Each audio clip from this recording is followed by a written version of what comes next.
چطور سالها تلاش کردم ولی پیشرفت نکردم.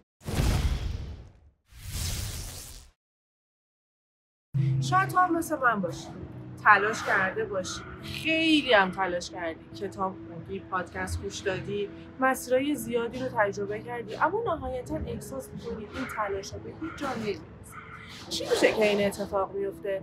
وقتی که ما تصویر روشنی از آینده خودمون نداشته باشیم، باعث میشه که نتونیم اونجوری که میخوایم تو زندگی پیشرفت کنیم.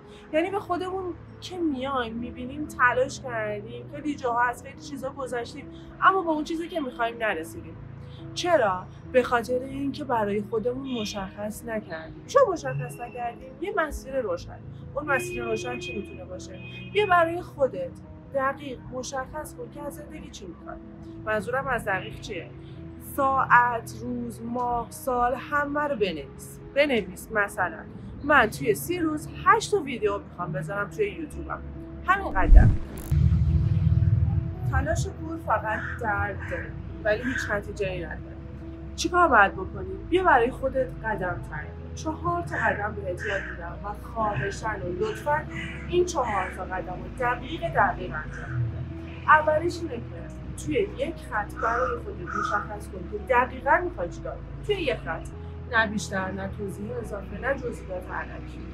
دومین قدمی که برمی‌داری برای خودت تعیین کن توی هر هفته دقیقاً چه کارایی باید انجام بدی.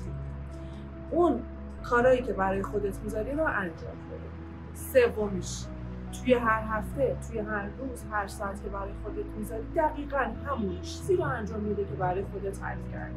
برای این مثال، اگه برای خودت تعریف کردی که روزانه 3 تا کار انجام بدی، همون 3 تا کار انجام بده.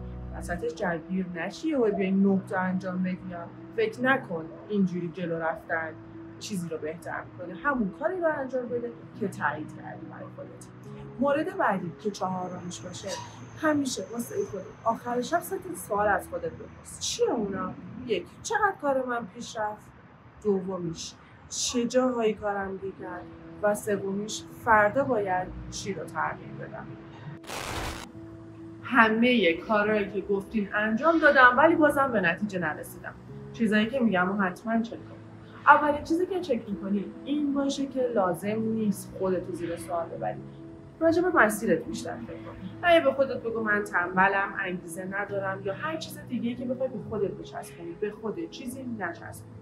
مورد بعدی، مسیرت رو یه بار دیگه چک کن و از اول شروع لازم نیست بکنی. لازمه که تو شاید چرخش داشته باشی، جهتت رو عوض کنی. مثلا بیا بررسی کن توی یوتیوبی که داری انجام میدی چه چیزایی رو باید اضافه یا کم کنی. اما نمیخواد بیای از اول شروع کنی، موضوعت رو فکر کن یا اون عکسای چیزایی که بعد ازش استفاده کنی ادیتت رو تغییر بده، ولی لازم نیست که بیای از اول شروع کنی.